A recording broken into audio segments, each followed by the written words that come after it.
Okay, I'd now like to invite Honourable Minister of Public Safety, Ralph Goodale, on stage. He was first elected in federal office in 1974. Mr. Goodale has been serving the citizens of Regina, Saskatchewan, and Canada in various levels of government for more than 25 years. Please join me in welcoming Mr. Goodale to the stage.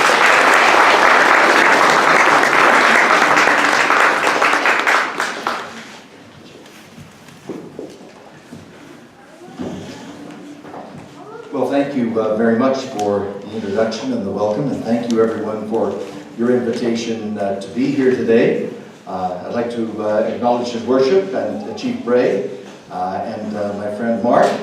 And let me also thank Venerable Bante and Professor Dewan and Dr. Talakdar for their remarks earlier this evening and for inviting us all to be here to celebrate this third anniversary and to learn about the Dhammanjal Meditation Center, which I have a suspicion will become a very important part of this community as the years go by and more people learn about the benefits of participating in the contemplation and the meditation that the center offers in search of peace and equilibrium and enlightenment. I noted earlier, Professor, your reference to multiculturalism. And in one way, that is part of what we're celebrating this evening, the diversity of the community in which we live and the successful way in which so many cultures and religions and languages and ethnic backgrounds are able to meld together successfully in peace and equilibrium with one another. And I think one of the things we need to contemplate, one of the things that we need to meditate about is how precious that is to be able to practice and to live in a community where multiculturalism is successful. Because in so many parts of our world, the success is not there. You think of the Brexit phenomenon and the xenophobia that is in some parts of Europe. You think of the difficulties with ungovernable states that have become rogue states in the community of nations. You think of the continuing challenge around the world with issues related to terrorism. You think of the amazing turmoil in the political system in the United States at the present time. And here in Canada, while we've been pretty successful at multiculturalism and inclusion and diversity over the years, it hasn't been perfect.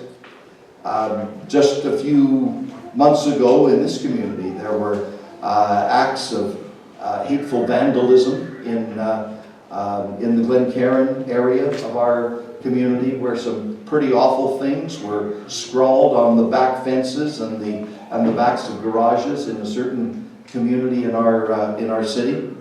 And of course, in another part of our country, not long ago, in Saint-Foy, Quebec, there were 6 people killed. They were at prayer in a house of worship, and they were shot in the back. And that sent shockwaves all through our community in every corner of Canada, and well it should. And most Canadians reacted to that in a very compassionate and generous way.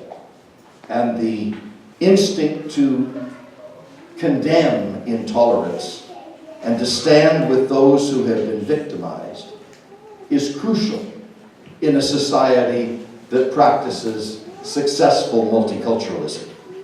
It sends a very important pan-Canadian message that there is no license for hate, not in Canada. Ours is a very young country by international standards, but we have as we celebrate our 150th anniversary this year. We think of so many other countries that are so much older than that.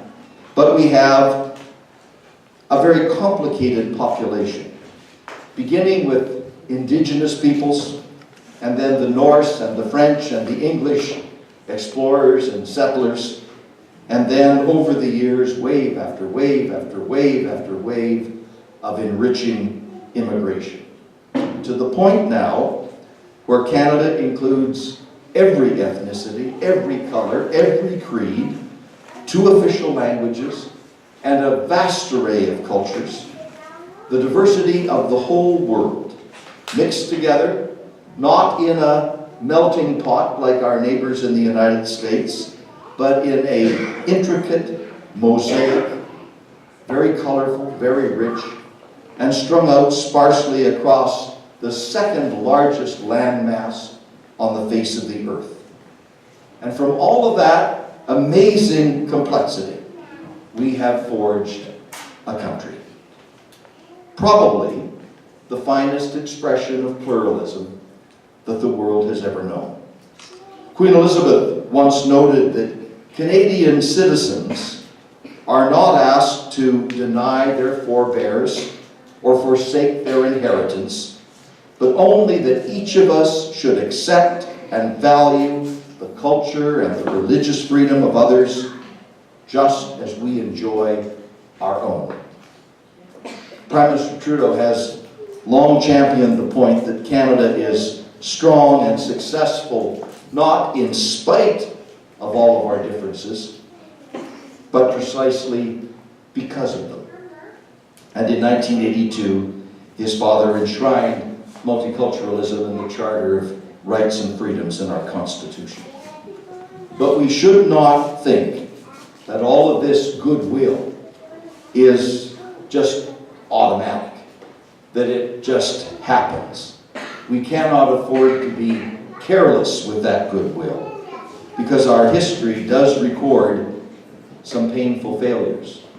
You think of the internment of Ukrainian Canadians in World War I, and then Japanese Canadians in World War II, and the Chinese head tax, and the discrimination against South Asians in the Komagata-Maru incident, and then the rejection of the Jews in the Voyage of the Damned.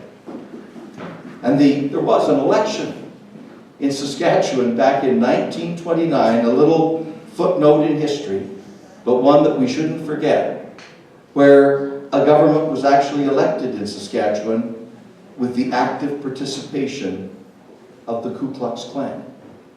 Not very many people know that in the history of Saskatchewan. It's a sad footnote. And then we've had 150 years of very difficult relations where we have failed to reconcile with Indigenous people.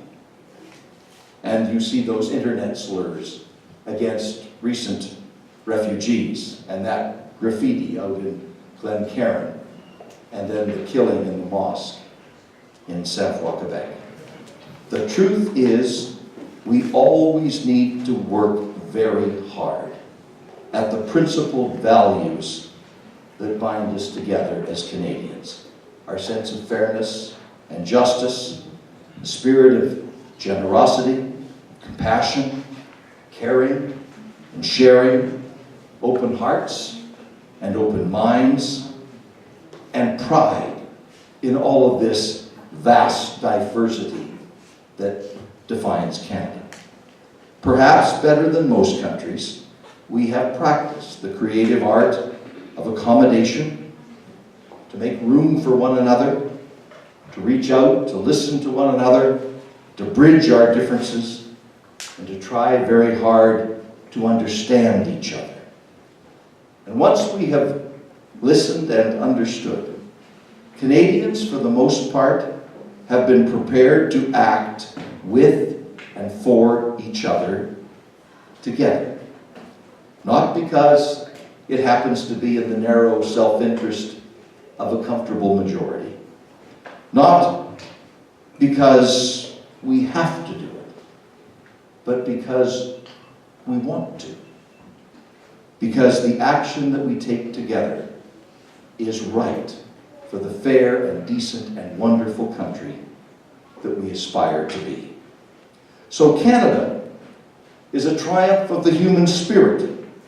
We are built and held together not by the force of law, not by the force of arms, but by our common will, because we want to do it. And that kind of nation building, the Canadian way, is a never-ending process. Canada is now, always has been, always will be, a precious work in progress that we dare not take for granted.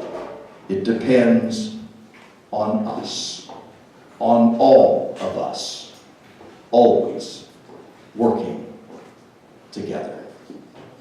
And so we celebrate a wonderful anniversary, the 3rd anniversary of Dhammanjal Meditation Center in this community, and the 150th anniversary of Canada. We celebrate our multiculturalism, our inclusion, our diversity, our accommodation, our will to continue building this very great country.